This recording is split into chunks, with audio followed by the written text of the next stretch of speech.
I hope he bring his heart, because I'm going to take that too. This fight will not see 12 rounds. It's Derek Chisora and Deontay Wilder. Make sure y'all stay on point with the Puncher's Point.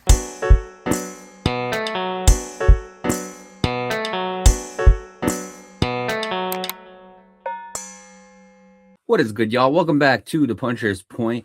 We got a heavyweight showdown, a battle between two very experienced former heavyweight champions. We got Deontay Wilder, or as I like to call him, Bomb Squad, coming back to the ring to fight War Derek Chisora. Now, to me, I'm pretty excited about this fight. Obviously, y'all know I'm a big Deontay Wilder fan. However, Derek Chisora, he's fought some great champions from Tyson Fury, Vladimir Klitschko, David Hayes, Alexander Usyk. I mean, you can keep on going down the line, and now he's going to be adding Deontay Wilder to that resume. As far as Deontay Wilder has a chance, a very slim chance, to become world heavyweight champion again. But before he can get that opportunity, he's going to have to defeat Derek Chisora. And so the question is, can Deontay Wilder defeat Derek Chisora? Can Bomb Squad become heavyweight champion? And that's going to be a tough thing to answer in this episode. Obviously, there's going to be a lot of questions when it comes to whether or not Wilder is focused on this fight. Recently, he's been talking about how he thinks Tyson Fury is a cheat in boxing. He's been talking about his personal relationship that he's had with his ex-partners. And overall, it seems like his mind's focused on so many things. But the question is his mind focused in training camp? Is his mind focused on beating Derek Chisora? And these are going to be some questions that we're going to have to answer. I'm going to answer whether or not I believe he's focused. And then I'm going to give my final prediction. Going to talk about both fighters. Going to talk about the keys to victory, betting odds, all those great things.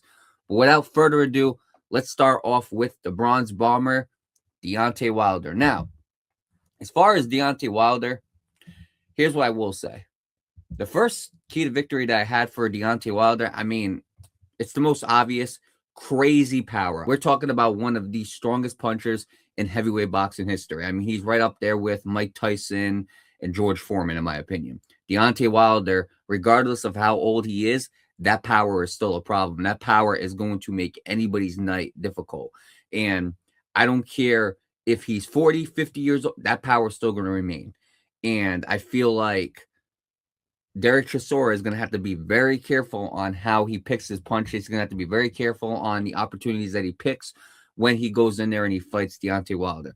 But besides the obvious with his power, the overhand right, that's the other obvious strength that he's had. That overhand right has made Deontay Wilder a world heavyweight champion. That overhand right has made Deontay Wilder one of the most feared heavyweights of all time.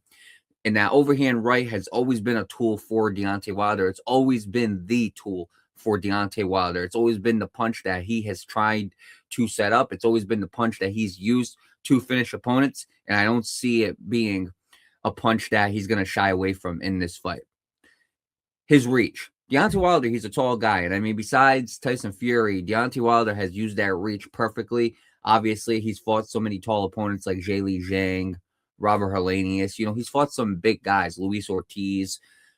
But in my opinion, that reach has always been a big tool for Deontay Wilder. The way he's able to use that reach, whether it was a jab or whether it's just a fine range. Deontay Wilder has used that reach very well in his career, and he's used it in many different ways as well. The left hook, if I had to point to a secondary punch, it'd be that left hook. That left hook could be just as dangerous as the right. When he has utilized that left hand, that left hook specifically, that left hook has always been a game changer. I mean, we could point to that left hook as the punch that knocked down Tyson Fury in the 11th or 12th round, I believe. We could talk about that punch. That was the left hook. Again, and in my opinion, that left hook, it's always been just as dangerous as the right hand. He's got power in both of his hands. Explosive. Deontay Wilder is super explosive. I mean, that guy, he is going to shrink the space. He's going to cut the ring on you, and he's going to make it very suffocating for his opponent to even attempt to throw anything.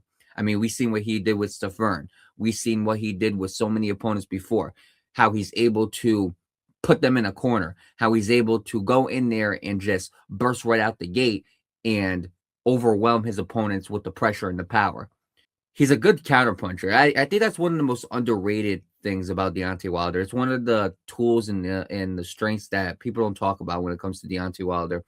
He's a very good counterpuncher. And again, obviously, we talk about the overhand right, but I mean, that guy has landed check left hooks. That guy has knocked people out with the left and the right.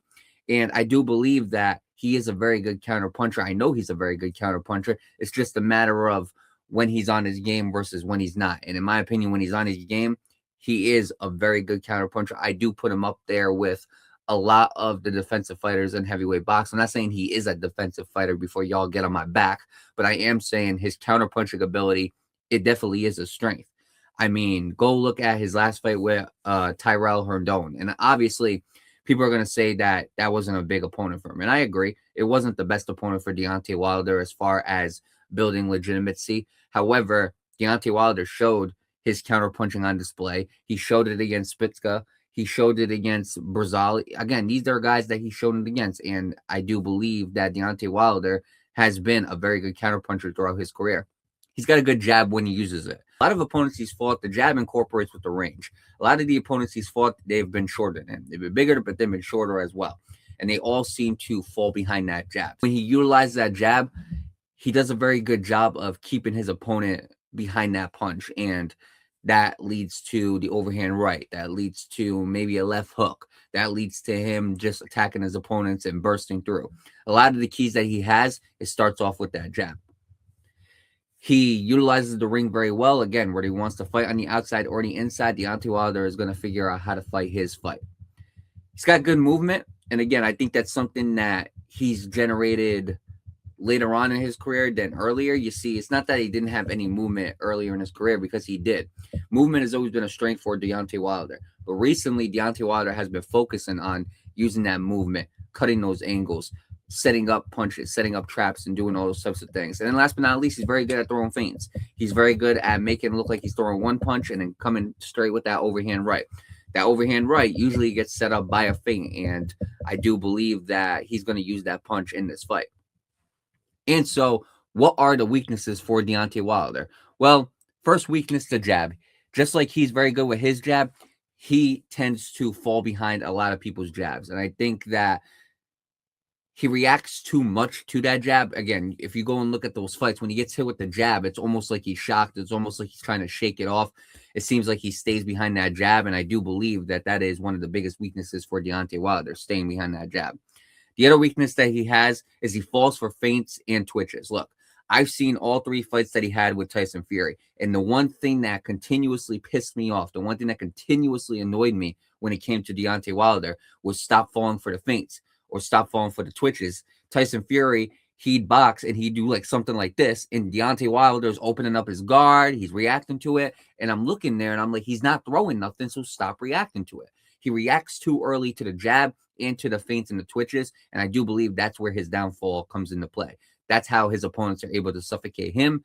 That's how his opponents are able to shrink his endurance, and that's how he ends up getting tired throughout the later rounds, which is another weakness of Deontay Wilder's. His gas tank. His gas tank has never been that great, in my opinion. Once you get him to like the 9th or 10th round, his gas tank is depleted. And in my opinion, I need to see Deontay Wilder come into this fight fresh, ready to go, and ready to fight all 12 rounds. Footwork is uncoordinated. There's been many times where he's been off balance. There's been many times where he's got clipped with a punch and he's hurt and he hasn't recovered, and that footwork doesn't help him as well. You know, sometimes it looks like Deontay Wilder is fighting with two left feet. And again, this is not me insulting Deontay Wilder. This is just what I see on film. But for me, I feel like sometimes when it comes to the footwork, he's uncoordinated. Swings too wild. Look, I talked about the burst. I talked about how he's able to just rush in there, and that sometimes works for him until it doesn't. And when it doesn't, he's swinging too wild. He's missing some punches. Go look at the Spitzka fight in the beginning in the early round, and he was doing the same thing, swinging too wild. Again, if they're not in his range, don't swing. And sometimes Deontay Wilder, he swings wildly, and I think that's a problem for Deontay Wilder, because if he continues to do that, I do feel like you leave a lot of openings for counter punches and a lot of openings for you to get clipped. He's taken a lot of damage, specifically from the Tyson Fury fights, but even not from the Tyson Fury fights, he took a lot of damage from that knockout with Jaylee Zhang. You can look at the Joseph Parker fight. I mean, overall, the losses that Deontay Wilder has took, they've been devastating. And I feel like there's been a lot of damage on Deontay Wilder. And the question is Deontay Wilder going to bounce back, or is he damaged goods? And that's going to be one of the questions that are going to be answered in this fight. He backs himself into the ropes. He relies too much on leaning up against those ropes. When he gets hurt or when he gets rocked or when he gets clipped, he leans up against those ropes trying to keep himself up. And the problem is when you lean up against those ropes, you're on the defensive end. You're on flight mode instead of fight mode. And Deontay Wilder is best when he's on fight mode. But he puts himself against those ropes and he's on flight mode. And that's the problem. Deontay Wilder leans on those ropes, and that's how he expects himself to recover instead of standing in the middle of the ring. And to me, I feel like when he does that, he puts himself in a bigger hole. The right hand over the top, that's usually been a punch that's knocked down Wilder or rocked him. That right hand has always been a punch and a weakness for Deontay Wilder.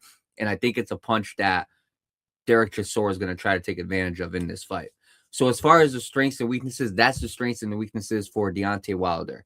Now, we go to his opponent, Derek Chisora. Obviously, Derek Chisora has fought some of the best fighters in boxing, some of the best heavyweight fighters of the 21st century. And we're going to talk about Derek Chisora's strengths and weaknesses. We're going to talk about how he's gotten those wins. And he has 13 losses. So we're going to talk about some of the weaknesses that I've seen in those 13 losses. But first, the strength. Hooks, specifically the right hooks. Look, both of those hooks, when they click, they click. But the right hook specifically, that's his number one punch right there. He's knocked out a lot of guys with that right hook, especially when he was on the rise. He hit a lot of guys with those right hooks, and that right hook, it was felt throughout the entire fight. And again, when he hits you with that right hook, you're going to feel it. Just like Deontay Wilder has that right overhand, Derek Chisora's got that right hook, but he also has the left hook as well. So you can't just assume that all he has is a right hook, and we're just going to try to neutralize that. No, he's got the left hook as well, so you have to neutralize both hooks. Level changes. The one thing Derek Chisora is very good at, he's good at going low and coming back up to the top. Derek Chisora is very good with level changes, and he's very good with using those level changes to create some openings with his opponents. He's very good at attacking the body, forcing his opponents to drop the guard and then coming up to the top. So I will give Derek Chisora a lot of credit on that. He's got a very good jab. He used that jab very efficiently in his early years. Towards the later years, he kind of shied away from it, in my opinion. Obviously, with the aging and everything going on, that's when Derek Chisora started shying away from that jab. But then you look at the other things. He was very good at slipping punches. I'm not going to say Derek Chisora is a defensive mastermind. I'm not going to say he's the Floyd Mayweather of heavyweights. That's not what I'm going to say. He doesn't have the defense of a Muhammad Ali or a Tyson Fury or an Alexander Usyk. However, he was very good at slipping those punches in his early days. He was very good at slipping those punches and avoiding damage and avoiding trouble. And when he was slipping those punches, he used that to get to the inside. And that is another strength of his. He's a very good inside fighter. Derek Chisora is very good at attacking the inside and basically making his opponents uncomfortable. Consistent to the body, like I mentioned, he uses level changes, but it's not like he's just throwing to the body as a feint. He is landing to the body as well. And I think that body punches are going to be a very underrated punch in this fight if Derek Chisora decides to use them. Uppercuts, that's another punch that he's got. That uppercut for him, it's a very good punch, and he tends to use it on the inside, obviously. When he slips those punches, he gets in the inside. He tends to use those uppercuts as a way to hurt his opponent, and then he ends up finishing them for the count. That right hand is very versatile. Besides the hook, he also knows how to throw as an overhand right, and he also knows how to throw as an uppercut as well. So I do believe the right hand is going to be the difference maker in this fight. However, he can also throw with the left as well, so you got to be careful with that. And last but not least, cutting the ring. He's very good at cutting the ring, especially when he gets to the inside. He's very good at pushing his opponents against those ropes, putting his opponents in bad positions to where he can potentially knock them out. Now, the weaknesses. Like I said, 13 losses. What are those weaknesses in those 13 losses? Well, first weakness, he gets too complacent on the ropes. Look, Derek Chisora, when he goes to war, but he's also sometimes very complacent on those ropes. He has that same weakness as Deontay Wilder. He's got a few similar weaknesses to Deontay Wilder. One of those weaknesses, he gets complacent, he lays on those ropes, and he tries to recover. Can't do that in this fight. Second one, he struggles with taller opponents. Deontay Wilder is 6'7". He's going to have a problem with Deontay Wilder, especially somebody with that type of reach. The question is Derek Chisora going to be able to slip into the inside and make it a difficult fight for Deontay Wilder? But he's had trouble with guys like David Hayes, Tyson Fury, just to name a couple of opponents, Vladimir Klitschko as well. So he's had trouble with opponents who are tall and rangy and use that length very efficiently. So the question is Deontay Wilder going to be an opponent that you're going to have a lot of trouble with as well? Jabs and straights, in my opinion, jabs and straights are the biggest punches that you can land on Derek Chisora, obviously, especially if you are a taller and a more rangy fighter like Deontay Wilder. Those jabs and straights are going to be there. He has a habit of lowering his head and keeping his eyes down. Sometimes Derek Chisora, he'll fight, and he does like a little bit of like a peekaboo style mixed in with like what Joe Frazier used to do with that cross guard. But sometimes he'll lower his head, but his eyes will be lower too. And the problem with that is he's not seeing the punches. Sometimes he'll even duck into punches, and that could be a problem for Derek Chisora, especially if you make that error against somebody like Deontay Wilder. You cannot make that mental error against somebody like Deontay Wilder, or he will make you pay. He struggles with opponents with constant movement. Again, Deontay Wilder has moments of constant movement. The question is Deontay Wilder going to move around that ring? Derek Chisora, can you catch up with him? And I don't think he's going to if Deontay Wilder decides to use that movement. He doesn't have the best gas tank either. In my opinion, Derek Chisora, he don't got the best gas tank. And that gets shown in a lot of fights. That got shown against Usyk, against Dillian Whyte. These are things that Derek Chisora, I don't think, has the time to improve on, and I still believe they're going to be weaknesses. And last but not least, the hooks. If there's one punch that he's susceptible to that knocks him out, the hook. Look at the punch that Derek White landed. Look at the punch that David Hayes landed. These are punches that knock him out, and I do believe that if you're going to go into the ring with somebody like Deontay Wilder, somebody with a nasty left hook, you're going to have to be aware of that punch. Those are the strengths and the weaknesses for Derek Chisora. And so now we go to the keys to victory for Deontay Wilder. Well, if I had to point to the keys to victory for Deontay Wilder, stay on the outside. Look, I don't want to see Deontay Wilder going to the inside with Derek Chisora and get clipped with something he's not supposed to. Deontay Wilder, again, it's basic measurements. He is the taller fighter. He has the bigger range. He can use that reach to his advantage. He likes to throw that overhand right. All those punches are going to click on cylinders if you stay on the outside. So if I'm Deontay Wilder, stay on the outside. Don't try to go to war on the inside with Derek Chisora. Number 2, land 2-3 punch combinations max and move around. That's what you need to do. Continuously move and throw 2-3 punch combinations, win that exchange, and move around so Derek Chisora doesn't catch up to you. And you can also gas him out. Now, Deontay Wilder could also gas himself out if he moves around too much as well. That's why I say stay on the outside. And then when you find your moments to throw those 2-3 punch combinations, you get to the inside, you throw them, you win that exchange, and then you move around. That's how Deontay Wilder is going to conserve his energy, and that's how he's going to win exchanges. And last but not least, set up the left hook or the right straight. You could probably do both. I would love to see that combination. I believe if he throws a left hook, right straight combination, he's knocking out Derek Chisora. The question is he going to be able to land that combo on Derek Chisora? And as far as Derek Chisora, the first key to victory I have for Derek Chisora is use that jab to work onto the inside. Again, you're going to have to get to the inside of Deontay Wilder in order to land some of these heavy-hitting punches, some of those combinations, pushing back against those ropes. Again, use the jab, utilize it correctly to get to the inside. Number 2, use level changes and feints. Start to the body and clip him at the body as well. Again, that's going to be your chance to tire him out early. And if you can do that, everything else becomes easy. Use those feints. Force Deontay Wilder to drop his guard. And when he does, you come up to the top. And then last but not least, set up right hooks. The right hook is going to be very crucial in this fight for Derek Chisora. Derek Chisora is going to have to utilize that right hook. He's going to have to throw it with precision and accuracy. And I do believe that if he clips it at the right time, he's knocking out Deontay Wilder. Deontay Wilder's chin has not been the same since the Fury fights. And I do believe that the right hook is Derek Chisora's best chance to getting this knockout win. And so we go to the betting odds for this fight. Deontay Wilder versus Derek Chisora. Surprisingly, Derek Chisora is the slight favorite in this fight at -194, while Deontay Wilder is the slight underdog at +164. These odds are subjected to change as we get closer onto this fight, and these odds are presented by FanDuel. So, with all of that being said, what is my final prediction? What do I think is going to happen in this fight? Well, the way I see this fight going, I think Deontay Wilder is going to take control early. I'm not going to say he's going to win every round. There's going to be some rounds that you're going to give to Derek Chisora. But I think the way this fight's going to go is Deontay Wilder is going to use that jab. He's going to use that range. Derek Chisora is going to try to fight around it. And he might have moments where he clips Deontay Wilder. Maybe not rock him or knock him down. But he's going to have moments where he clips Deontay Wilder and he gets him with a good shot. But Deontay Wilder is going to take it well. I do believe eventually Derek Chisora is going to gas out.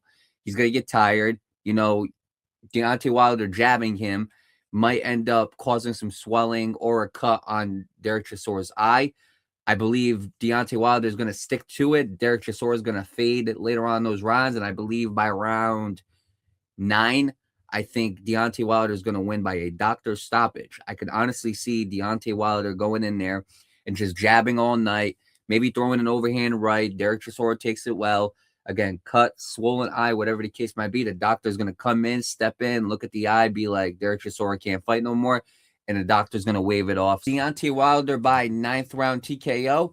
And Deontay Wilder is going to go on a 2-fight winning streak, getting closer and closer to that heavyweight shot. And who knows, maybe he gets the winner of Daniel Dubois and Fabio Wardley. Or maybe Usyk gives him that title shot. Who knows? But I think Deontay Wilder is going to win by 9th round TKO by doctor stoppage. And I think that, honestly, if you're betting on this fight, I think this is a good fight to bet on Deontay Wilder. Again, we're talking about a guy who's taller, more rangy. We're talking about a guy who's hungry to get back over there. And we're talking about going up against somebody like Derek Chisora, who's 42 years old, who's fought some of the best fighters there is, but he's aging. I don't think experience is enough for Derek Chisora. I think that Father Time is catching up to Chisora, and I think that this fight is going to prove that Derek Chisora's best years are behind him, and Deontay Wilder, I think, is going to make one last gasp at a heavyweight title shot. This fight is going to be taking place on April 4th, and I honestly can't wait. It's going to be a good fight. I think it's going to be a good fight. I think it's going to be a pretty interesting fight to watch. It's going to answer a lot of questions about Deontay Wilder. It's going to answer some questions about Derek Chisora as well. So make sure y'all continue to tune into the Puncher's Point. Make sure y'all tune into that fight. Come back here when the fight's over, when the post-fight episode's released, and we're going to talk about this fight some more. But overall, continue to tune into the Puncher's Point. Make sure y'all tune into the YouTube, the podcast platforms, the social media platforms, all those beautiful things. And last but not least, make sure y'all stay on point with the Puncher's Point.